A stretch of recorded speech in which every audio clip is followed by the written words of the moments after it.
اعوذ باللہ من الشیطان الرجیم بسم اللہ الرحمن الرحیم لا الہ الا اللہ وحدہ لا شریک لہ لہ الملک و لہ الحمد وہو علی کل شیء قدیر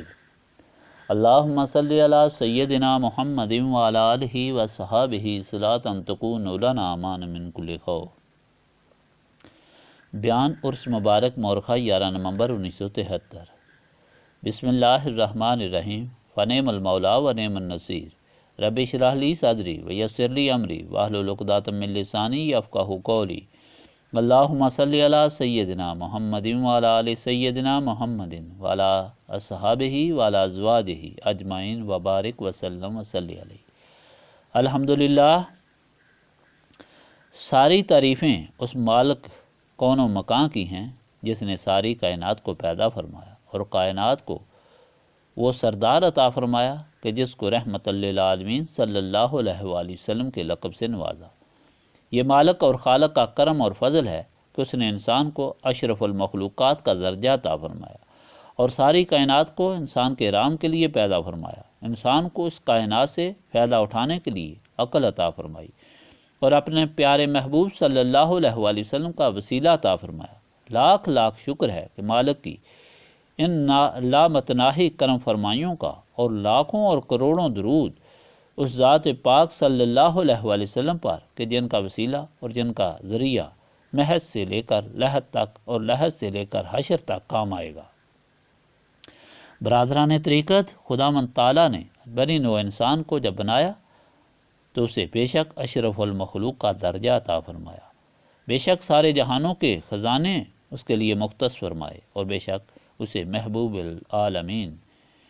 صلی اللہ علیہ وآلہ وسلم سے نوازا، مگر اپنے ان بے بہا خزانوں کا مستحق بنانے کے لیے اس نے آزمائش بھی انسان کے لیے مقرر فرمائی، اور وہ آزمائش انسان کی اپنی حیات ہے۔ پیدائش سے لے کر موت تک انسان کی تخلیق اس طرح ہے کہ وہ محتاج ہے اور ان بے شمار ضرورتوں کو پورا کرنے کے لیے اسے اپنی زندگی کسی نہ کسی سہارے سے گزارنی پڑتی ہے۔ اللہ تعالیٰ نے انسان کے لیے زندگی گزارنے کے لیے راستہ بنایا ہے کہ اگر اس راستے پر چلے تو میں دنیا میں بھی تمہارا دوست ہوں اور آخرت میں بھی تمہارا دوست ہوں۔ اگر میری دوستی ضابطہ حیات پر چل کر تم نے حاصل کر لی تو تم کو کوئی غم رہے گا نہ خوف۔ اللہ تعالیٰ فرماتا ہے الا ان اولیاء اللہ لا خوف علیہم ولا هم یحزنون، بے شک اللہ تعالیٰ کے ولیوں پر نہ کچھ خوف ہے اور نہ کچھ غم۔ اولیاء خدا کے دوست ہوتے ہیں، اس کے لیے ضروری نہیں کہ وہ عالیشان مدارج طے کر کے اولیاء بنے، بلکہ ہر انسان جب صدق کے دل سے خدا کی معرفت حاصل کر لیتا ہے اور پھر صدق کے دل سے بارگاہ رب العالمین میں اپنے گناہوں کا اقرار کر لیتا ہے اور توبہ کرتا ہے، ساری دنیا سے تعلق توڑ کر اپنے مالک اپنے خالق سے وابستہ کرتا ہے، تو وہ خدا کی دوستی میں داخل ہو جاتا ہے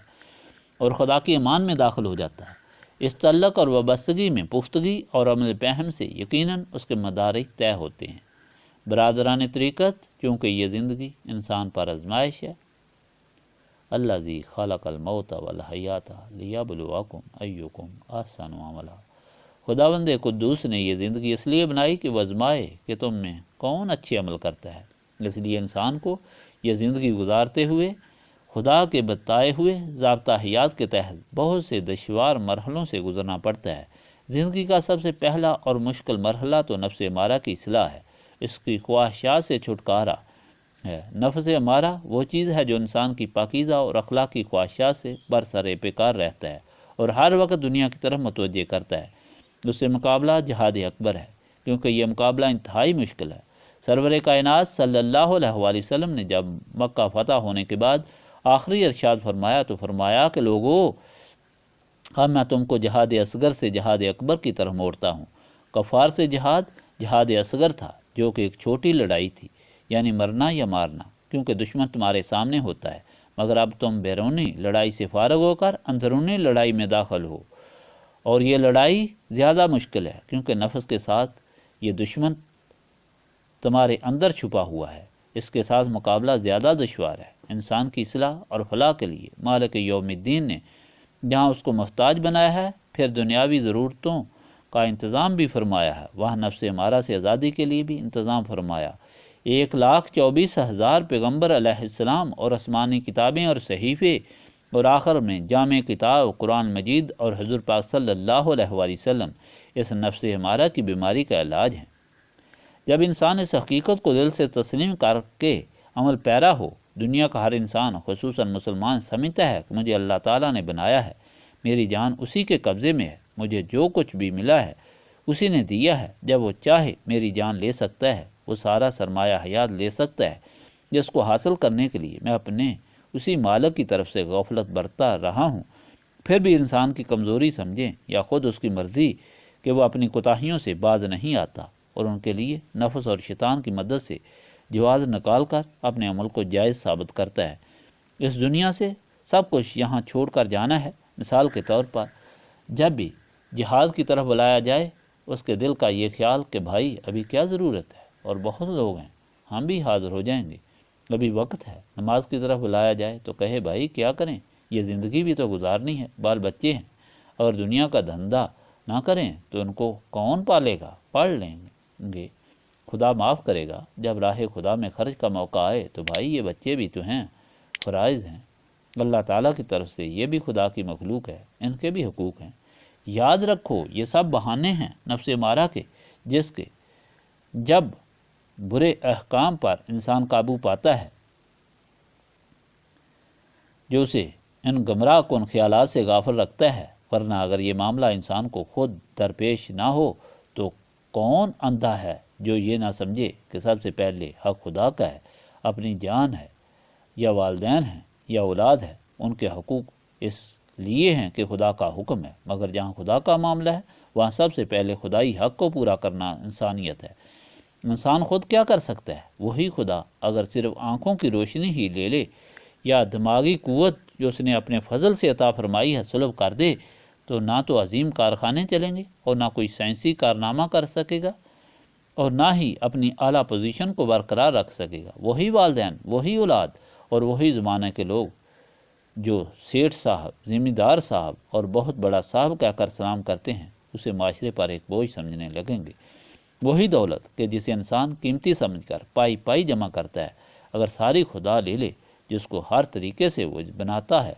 تو انسان سوائے کفی افسوس ملنے کے اور کیا کر سکتا ہے؟ پھر کدھر جائیں گے فرائض، کدھر جائیں گے اولاد اور حقوق؟ مختصر بات یہ ہے کہ ہر زندگی کا انجام موت ہے، جس سے کسی کو انکار نہیں۔ موت کے بعد کوئی انسان دوست کو زندگی کی کمائی کو ساتھ نہیں لے جا سکتا، اور یہ مالک کی مرضی ہے کہ وہ کن لوگوں کے قبضے میں وہ دولت دیتا ہے اور وہ اس کو کس طرح استعمال کرتے ہیں، یعنی زندگی میں اور موت کے بعد اگر کوئی چیز کام آ سکتی ہے تو خدا کی خوشنودی ہے۔ برادران طریقت،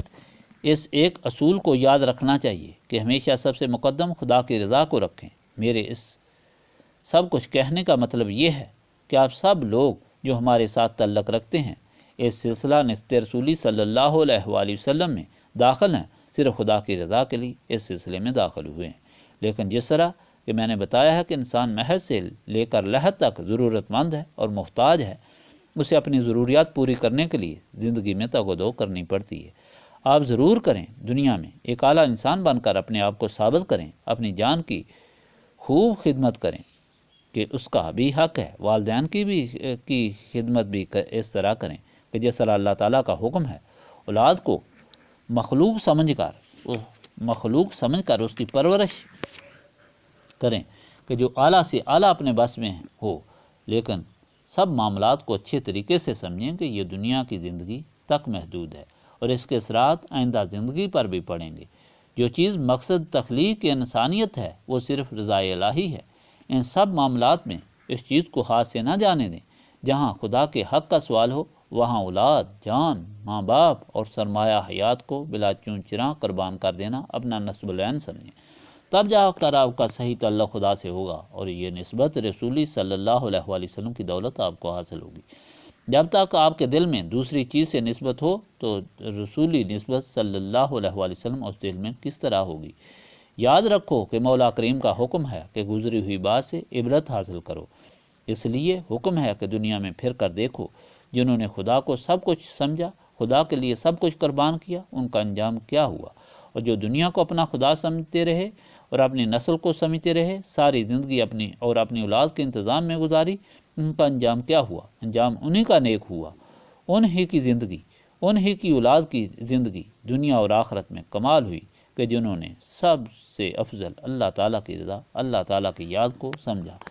مال ہو یا اولاد، جان ہو یا جہاں، ہر وقت کف و دست پر رکھ کر اس انتظار میں رہے کہ کب خدا کی راہ میں کام آئے۔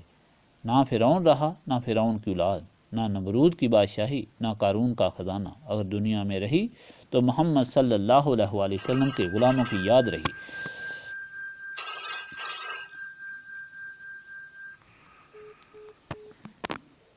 جنہوں نے اپنے آقا صلی اللہ علیہ وآلہ وسلم کے حکم پر وطن کو، اولاد کو قربان، والدین کو، اقربا اور اپنی زندگی کی کمائی ہوئی دولت کو اور اپنی زندگی کو قربان کر دیا، کون نہیں جانتا؟ حضرت سعد قیامت تک مومنین کے دل میں زندہ ہو گئے۔ جنہوں نے رسول اللہ خدا صلی اللہ علیہ وآلہ وسلم کے قدم چاٹتے ہوئے جان دی، اپنی مراد کو پہنچ گئے، کون نہیں جانتا کہ حضرت امام حسین علیہ السلام قیامت تک زندہ ہو گئے، اپنے آقا صلی اللہ علیہ وآلہ وسلم کے دین پر اپنی اور اپنی اولاد کی جان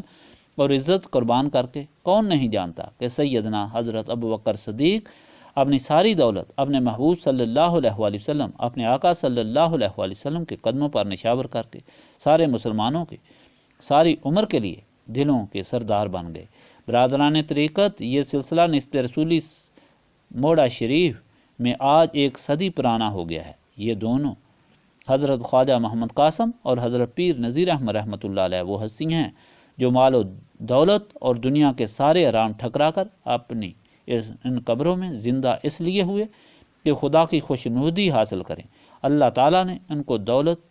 نسبت رسولی صلی اللہ علیہ وآلہ وسلم سے نوازا، مالا مال کیا، اور قیامت تک کے لیے اپنی راہ کے متلاشیوں کے لیے ان کے قدم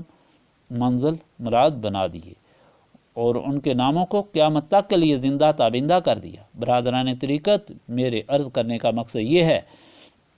کہ آپ لوگوں کا ہمارے ساتھ تعلق صرف اور صرف اللہ تعالیٰ کی رضا کے لیے ہے۔ یہاں وہی لوگ آتے ہیں جو نفس امارہ کی خباثت سے واقف ہو جاتے ہیں اور نفس لوامہ میں داخل ہوتے ہیں، یعنی ان کا نفس دنیا کی محبت اور دنیا کی خواہشات پر اپنے آپ کو ملامت کرتا ہے اور یہ حقیقت سمجھتا ہے کہ جو کچھ ہے خدا کی بارگاہ میں ہے اور خدا کی غلامی میں ہے۔ سارے جہانوں کی شاہی سے، سارے جہانوں کی دولت سے یہ خدا کا تعلق افضل ہے۔ یہاں وہی لوگ آتے ہیں جو نفس مطمئنہ کی تلاش میں ہوتے ہیں۔ یہاں کر بھی اگر آپ لوگوں سے غفلت دور نہ ہو، یہاں کر بھی اگر آپ کے دل میں دنیاوی خواہشات زیادہ ہی رہیں تو اس کا مطلب یہ ہوا کہ آپ ایک ایسا عمل کر رہے ہیں جس کے نتیجے کو حاصل نہیں کرنا چاہیے۔ یہاں آنے کا صحیح مقصد یہ ہے کہ وَاذْكُرِ اسْمَ رَبِّكَ وَتَبَتَّلْ إِلَيْهِ تَبْتِيلًا، اور اپنے رب کا نام یاد کرو اور سب سے ٹوٹ کر اسی کے ہو رہو کی منزل حاصل کریں۔ سارے تعلقوں کو توڑ کر خدا کے ساتھ تعلق وابستہ کریں۔ آپ کے ہر قول اور ہر فعل میں خدا کی خوشنودی کی خواہش موجود ہو۔ آپ صاحب جاہ و جلال ہوں یا درویزہ گر فقیر مالا مال ہوں یا تنگ دست آپ کی اولاد ہو یا بے اولاد ہوں، ان سب باتوں پر فوقیت صرف خدائی تعلق کو دیں اور آپ کے دل اس دولت لازوال سے مالا مال ہوں۔ یہ بات امر تسلیم شدہ ہے۔ قرآن گواہ ہے کہ جنہوں نے اس اصول کو اپنایا وہ دنیا میں محتاج نہیں رہے بلکہ دولت اور اولاد اور والدین کے لطف سے بھی مستفید ہوتے رہے، اور حقیقی مسرت ان کو ہی حاصل ہوئی، ورنہ سب کچھ ہونے کے باوجود زندگی یاس و حسرت، غم و علم میں ڈوبی رہی اور آخرت میں ملامت۔ دعا کرو کہ اللہ تعالیٰ اپنی ذات پاک کے طفیل، اپنے پیارے حبیب صلی اللہ علیہ وآلہ وسلم کے طفیل، اپنی پاک کلام قرآن مجید کے طفیل ہم کو گزشتہ گناہوں کو معافی عطا فرمائے، ہمارے دل کی تاریکی دور فرما کر نور معرفت سے ہمارے قلوب کو منور فرمائے، ہم کو اپنا صحیح بندہ اور حبیب صلی اللہ علیہ وآلہ وسلم پاک کا صحیح غلام بنائے، ہم کو اپنی جناب سے اپنی غلامی، اپنی رضا اور اپنا عشق عطا فرمائے، ہماری موت، ہماری حیات، ہماری جان، ہمارا مال، ہمارا قول، ہر فعل اپنی رضا کی خاطر رکھے۔ اللہ تعالیٰ حاضرین مجلس کی تمام آرزوئیں پوری فرمائے۔ اللہ تعالیٰ بے اولادوں کو اولاد عطا فرمائے، محتاجوں کو غنی فرمائے اور بیماروں کو شفا عطا فرمائے۔ بہت سے لوگ اس سلسلہ سے تعلق رکھنے والے فوت ہو گئے ہیں، ان کے لیے مغفرت کی دعا کریں۔ خادمین لنگر کے لیے دعا کریں۔ آمین۔ اللہم صلی علی سیدنا محمد وعلی آلہ وصحبہ صلاۃ تکون لنا امان من کل خوف۔ ربنا تقبل منا انک انت السمیع العلیم وتب علینا انک انت التواب الرحیم۔ سبحانک ربک رب العزۃ عما یصفون وسلام علی المرسلین والحمد للہ رب العالمین۔